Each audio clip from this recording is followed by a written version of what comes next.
नमस्कार दोस्तों, आप देख रहे हैं मेरा YouTube चैनल प्रयास मंत्रा। मैं अपने इस चैनल पर आप सभी का हार्दिक स्वागत करता हूं। दोस्तों, हर वीडियो की तरह आज एक विशेष टॉपिक आप तक पहुंचाने का प्रयास करूंगा।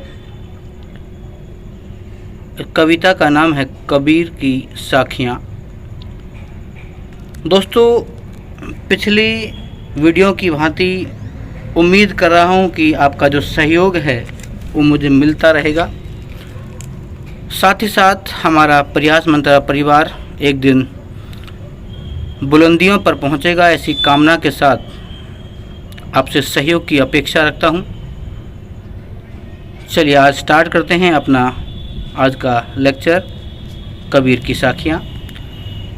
किसी भी विधा को, चाहे वो काव्य हो या प्रोज या कहानी, उपन्यास, रेखाचित्र, संस्मरण, जो भी विधा हो, उसके राइटर या लेखक या रचयिता के बारे में जानकारी करना बहुत आवश्यक है।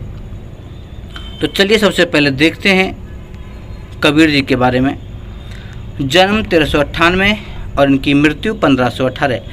लगभग 120 वर्ष का जीवन इन्होंने जिया। कहते हैं कि ये गुरु रामानंद जी के शिष्य थे और अंतिम दिनों में जब लोग बनारस जाते हैं तो ये बनारस को छोड़ करके मगहर चले गए थे और वहीं पर जाकर के इस चिर निद्रा में विलीन हो गए। काफ़ी क्रांतिकारी दर्शन था इनका, क्योंकि ये किसी भी मूर्ति पूजा, किसी भी ऐसी मूर्तिवत चीज़ों का खंडन वंडन करते थे और कहीं ना कहीं एक सामाजिक चेतना का भी इनके अंदर पुट था। उनकी कविता में गहरी सामाजिक चेतना थी। कविता सहजी मर्म को छू लेती है और ये बाहरी आडंबरों, दिखावों, पूजा पाठ, पशु बलि इत्यादि की बहुत घोर निंदा करते थे। इसलिए इन्हें इतिहास में विद्रोही कवि के नाम से जाना जाता है। कहते हैं कि इन्होंने जो पुस्तक इनकी प्रकाशित हुई है वो इन्होंने नहीं लिखी, इनके एक शिष्य थे धर्मदास, उन्होंने लिखी है, जिसमें साखी, शब्द, रमैनी तीनों का एक संगम है और वही पुस्तक आज तक प्रचलित है। तो चलिए आगे देखें। पाठ प्रवेश है। साखी यानी साक्षी, जिसे हम अंग्रेजी में एविडेंस कहते हैं, उसी का ही एक तद्भव रूप है। साक्षी साक्ष्य से बना है, एविडेंस से बना है, यानी इसका अर्थ होता है प्रत्यक्ष ज्ञान। यह प्रत्यक्ष ज्ञान गुरु शिष्य को प्रदान करता है, यानी सामने बिठा करके दिया हुआ ज्ञान प्रत्यक्ष ज्ञान कहलाता है। संत संप्रदाय में अनुभव ज्ञान को ही माना है या उसकी महत्ता है, शास्त्रीय ज्ञान को नहीं।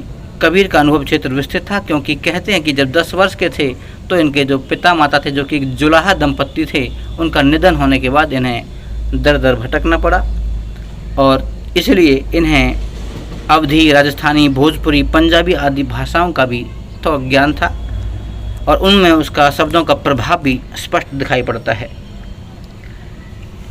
अधिक भाषाओं के मेल के होने के कारण इनकी भाषा को सदोकड़ी यानी एक खिचड़ी रूप में हम जानते हैं। साखी एक दोहा छंद है।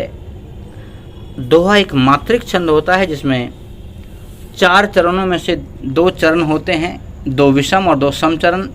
विषम चरण में 13 और सम चरण में 11 मात्राएं होती हैं, तो टोटल 24 मात्राओं का एक मात्रिक छंद है ये दोहा। और प्रस्तुत पाठ की साखियाँ प्रमाण हैं कि सत्य की साक्षी देता हुआ ही गुरु शिष्य को अपने जीवन के तत्व ज्ञान की शिक्षा देता है। यानी गुरु ने अपने जीवन से जो भी सीखा अपने शिष्य को वो उड़ेल देता है, शिष्य को अवधारित करता है कि जो उसने अपने गुरुओं से और जो अपने संपूर्ण जीवन की कमाई थी वो चाहेगा कि अपने शिष्यों को बता दे, उनको दे दे। यह शिक्षा जितनी प्रभावपूर्ण होती है उतनी ही याद रह जाने योग्य है। यानी ये जो एजुकेशन जिसकी आप बात कर रहे हैं वो एजुकेशन काफ़ी प्रभावित करने वाली भी होती है और ऐसी शिक्षा जो सदैव हमें स्मरणीय हो, यानी जानकारी जिसके बारे में लगातार होते रहे। तो चलिए अब पढ़ते हैं साखी यानी साक्षी। पहली साखी है, ऐसी बाणी बोलिए मन का आपा खोए, अपना तन शीतल करे औरन को सुख होए।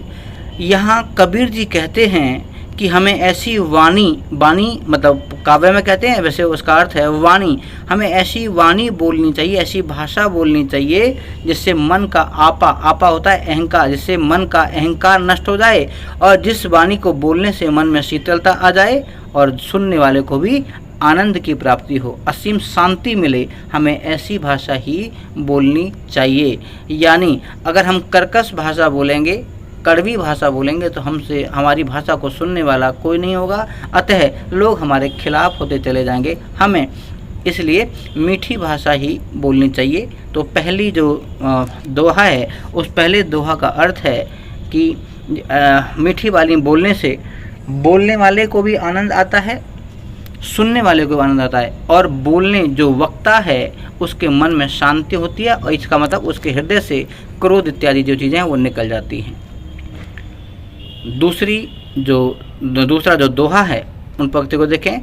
कस्तूरी कुंडली बसे मृग ढूंढे बनवाही। कहते हैं कबीर साहब कि कस्तूरी नामक एक सुगंधित पदार्थ जो मृग की नाभि में बसता है, कुंडली नाभि में बसई बसता है, मृग ढूंढे बनवाही। और जब उस सुगंधी की सुगंध हिरन को आती है तो हिरन उसे पाने के लिए लालायित हो जाता है, पूरा जंगल घूमता फिरता है। ऐसे घटी घटी राम हैं, राम यानी ये काव्य की भाषा है। तो कहते ऐसे ही भगवान राम हैं जो घट घट में बसे हुए हैं, दुनिया देखे नहीं, दुनिया उसे नहीं देखती है। यानी वह भगवान को खोजने के लिए मंदिर मस्जिद इत्यादि जो जितने भी भक्ति के स्थल हैं उन पर ढूंढती फिरती है, जबकि भगवान उसके अंतःकरण में ही विराजमान है, ऐसा कबीर जी कहते हैं। तीसरा है, जब मैं था तभी हरि नहीं, अब हरि है मैं नहीं। कहता है कि जब मेरे अंदर मैं मतलब ईगो, इस अहंकार के लिए प्रयुक्त किया गया है। तो कवि कहते हैं कि जब मेरे अंदर अहंकार था तब हरि नहीं मिले, यानी भगवान की प्राप्ति नहीं हुई।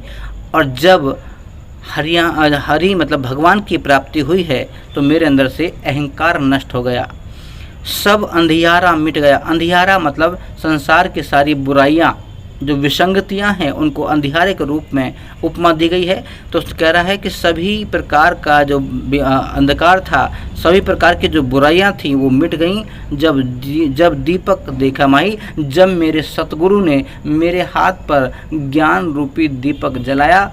तो उस दीपक के जलने के कारण मेरे जीवन में जो भी व्याधियाँ थीं, जो भी परेशानियाँ थीं, जो भी विसंगतियाँ थीं, वो सभी नष्ट हो गईं। यानी जब अहंकार होता है तो परमात्मा का वास उसके हृदय में नहीं होगा, और जैसे ही परमात्मा का वास किसी व्यक्ति के, किसी साधक के हृदय में होगा, उसके अंदर से अहंकार नष्ट हो जाएगा। अगला दोहा है, सुखिया सब संसार है खाए और सोवे, दुखिया दास कबीर है जागई और रोवे।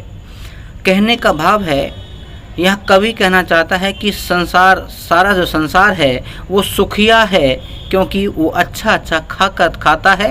तमाम प्रकार के लाजीज व्यंजन, बहुत ही मतलब काफ़ी अच्छे अच्छे व्यंजन वो खाता है और शाम ढलने के बाद सो जाता है। लेकिन वही कहता है कि मुझ जैसा दुखिया संसार में कोई नहीं है, क्योंकि मैं एक साधक हूँ और साधक जब तक उसके परमात्मा का उसको दर्शन नहीं होगा तो साधक उसी के विरह में बेचैन रहता है और सदैव दुखी रहता है। तो अपने आप को उसने साधक कहा है और साधक को मैंने आपको बताया कि वह दुखी होता है कि जब तक परम तत्व की उसे प्राप्ति नहीं हुई तब तक साधक का जीवन जो है वो व्यर्थ है। तो दुखिया दास कबीर है, कहता है कि कबीर जो है वो दुखिया है संसार में क्योंकि वो जागता है और रोता है। क्योंकि अगर उसे परमात्मा की साधना करता है और जब परमात्मा की प्राप्ति किसी साधक को नहीं होती है तो उसके विरह में वो रोता है। इसका अर्थ है कि वो सदैव दुखी रहता है। अगला दोहा है, विरह भुवंगम तन बसे मंत्र न लागे कोई। कहता है कि विरह रूपी जो सांप है वो मेरे तन में, मेरे शरीर में प्रवेश कर गया है, यानी भगवान से बिछड़ने का रूपी जो ख्याल है, विचार है, वो मेरे हृदय में वास कर गया है, मेरे मन में वास कर गया है। मंत्र न लागे कोई, अब उसे निकालने के लिए कोई भी मंत्र काम नहीं आ रहा है, क्योंकि अब वो किसी मतलब कोई भी उपचार, कोई भी औषधि उसको निकाल नहीं पा रही है। राम वियोगी ना जीवे, जीवे तो बोरा होई। यहाँ उदाहरण देकर स्पष्ट किया है। तो उसने कहा है कि पहली बात, राम से बिछड़ करके उसका कोई भी भक्त जीवित नहीं रह पाएगा, और अगर वह जीवित रह भी गया तो पागल हो जाएगा। बोराना कहते हैं पागल हो जाना, जिससे दुनिया की शुद्ध बुद्ध खो बैठेगा। इसका मतलब है कि परमात्मा को अगर प्राप्ति नहीं हुई तो कोई साधक उसके बिना रह नहीं पाएगा, और अगर रह गया तो वो पागल हो जाएगा। राम से बिछड़ करके कोई भी साधक जीवित नहीं रह सकता है। अगला दोहा कहता है कि निंदक नेड़ा राखिए, आंगनी कुटी बंधाई, बिन सावन पानी बिना निर्मल करे सुभाई। तो यहाँ कहा है कि निंदक यानी जो आपका आलोचक है, आपके बारे में गंभीर चिंतन करके आपकी बुराइयों को आपको बताता है, नेड़ा समीप रखिए। उसको कहते हैं जो व्यक्ति आपकी बुराइयों को बताता है, आपके अवगुणों को आपको बता रहा है, उसे हो सके तो समीप रखिए। आंगनी कुटी बंधाई, और हो सके तो उसे आंगन में कुटिया बना करके थोड़ा सा स्थान देना चाहिए, क्योंकि जो व्यक्ति आपकी बुराइयों को बताता है इसका मतलब वो आपका हित चिंतक है, आपका भला चाहने वाला है।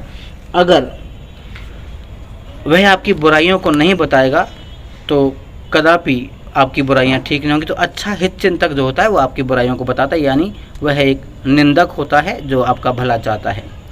बिन साबन पानी बिना निर्मल करे सुभाई, और कहता है कि वही आलोचक है जो बिना साबुन और बिना पानी के एक साधक के, एक व्यक्ति के व्यक्तित्व को स्वच्छ कर देता है, पवित्र कर देता है। तो अगर कोई व्यक्ति आपकी बुराइयों को आपको बताता है तो उससे विरोधाभास ना करें, जबकि उसे सहयोग दें, अपने पास रखें, क्योंकि वही व्यक्ति है जो आपके आचरण में, आपके व्यवहार में परिवर्तन ला सकता है।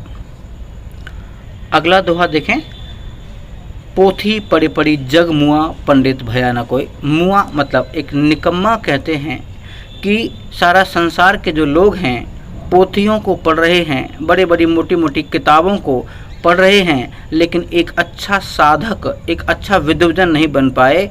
पंडित भया न कोई, कोई भी एक भयंकर एक साधक, एक विद्वजन नहीं बन पाया। एक ही अक्षर पीव का, अगर वो एक अक्षर परमात्मा के नाम का जान लेते तो पढ़े सो पंडित होए। और जिस व्यक्ति ने उस परमात्मा के नाम के रहस्य को जान लिया, उससे बड़ा पंडित, उससे बड़ा विद्वान इस संसार में अन्य कोई नहीं है। भले ही संसार के लोग पोथियों को, जितने वेद पुराण और जो शास्त्र हैं उन सब को पढ़ लेते हैं, लेकिन एक अच्छा साधक, एक अच्छा सहृदय व्यक्तित्व वो नहीं बन पाया। इसलिए अगर परमात्मा के नाम का रहस्य जान जाता तो शायद वो एक अच्छा साधक, एक अच्छा व्यक्तित्व, एक विद्वजन बन जाता। और इस अध्याय का अंतिम जो दोहा है वो बहुत ही इम्पोर्टेंट है, क्योंकि आप देख रहे हैं ये जो कबीर ग्रंथावली से बाबू श्याम सुंदर दास ने लिया है और उन्हीं को ही इस पुस्तक में जो NCERT है उसमें आप तक पहुंचाया है। तो ये कबीर ग्रंथावली का ही बाबू श्याम सुंदर दास जी द्वारा उक्त हैं, वहाँ से लिया गया है। हम घर जाल्या आपना, कहते हैं कि हम, मैंने, कबीर तो कहते हैं कि मैंने या हमने अपना घर जला लिया है। जाल्या होता है जला लेना, आपना मतलब अपना, लिया मुरादा हाथी, अपने हाथ में एक जलती हुई प्रभु के नाम रूपी मसाल लेकर के मैंने अपना शरीर रूपी घर जला लिया है। अब घर जालो ताश का, अब जिसे भी, ताश मतलब जिसे भी अपना शरीर रूपी मकान जलाना है, जे चले हमारे साथी, वह हमारे साथ चल करके प्रभु की भक्ति में लीन हो सकता है, क्योंकि हमने अपने शरीर रूपी घर को भगवान के नाम रूपी जलती हुई लकड़ी से उसे जला लिया है। अब जो भी व्यक्ति अपने शरीर रूपी घर को, मकान को आग लगाना चाहता है, जलाना चाहता है, यानी वह परमात्मा को प्राप्त करना चाहता है, तो हमारे साथ चल सकता है, क्योंकि परमात्मा की जो आराधना है उसमें काफ़ी कष्ट साधक को देखने को मिलते हैं। तो कबीर कहना चाहते हैं इन पंक्तियों में, जितने भी दोहे आपने पढ़े उसमें कहा है कि अगर हम अपनी वाणी पर थोड़ा सा भी सुधार कर लें तो हमारी वाणी एक सुस्पष्ट वाणी और एक मीठी वाणी में बदल सकती है। और कहता है कि निंदक को हमेशा अपने समीप रखिए, क्योंकि वही है जो आपके व्यक्तित्व में बदलाव लेना चाहता है। वरना बहुत से मित्र मिलेंगे जो जिनका व्यवहार कुशल ना होते हुए वो आपके व्यवहार को नहीं बदल पाएंगे, लेकिन एक अच्छा आलोचक आपके व्यवहार को बदल करके आपके व्यवहार को पवित्र कर देगा। और कहता है कि संसार के जो लोग हैं वो पोथियाँ पढ़ करके वो अपने आप को पढ़े तो कहते हैं, लेकिन उन्होंने प्रभु के नाम के रहस्य को नहीं जान पाए, इसलिए वे एक अच्छे विद्वजन नहीं बन पाए। अगर वो परमात्मा के नाम के रहस्य को जान जाते तो शायद उनमें वो सभी एक अच्छे साधक, एक अच्छे विद्वजन बन जाते। और अंत की जो पंक्तियां हैं, यानी अंत का जो दोहा है, उसने कहा है कबीर ने कि मैंने अपना शरीर रूपी जो मकान है भगवान के नाम रूपी, भगवान की भक्ति रूपी जलती हुई मसाल से जला लिया है। अब जिस व्यक्ति को परमात्मा को प्राप्त करना है, अतः भगवान की साधना करनी है, वह व्यक्ति हमारे साथ चल सकता है। तो ये था आज का लेक्चर जिसमें आपने पढ़ा कबीर की साखियाँ। दोस्तों, उम्मीद करता हूँ कि पिछले वीडियोज़ की तरह इसमें भी आपको काफ़ी सहायता मिलेगी। अगर किसी को, किसी भी बंधु को, किसी भी दोस्त को किसी शब्द में अगर कोई दिक्कत आती है तो कृपया कमेंट करके उसका समाधान ज़रूर लें, क्योंकि मैं कमेंट के लिए आपका स्वागत सदैव करूंगा, क्योंकि कमेंट से ही आपकी जो त्रुटियां हैं, आपकी जो जिज्ञासा है वो पूरी हो सकती है, ख़त्म कर जाए। क्योंकि अगर जिज्ञासा होगी तो आप ज़रूर जानकारी रखेंगे। अतः आपके जो भी सुझाव हैं उनका स्वागत है। तो चलो जल्दी मिलते हैं एक नए वीडियो के साथ, एक नए टॉपिक के साथ। तब तक के लिए जय भारत, नमस्कार।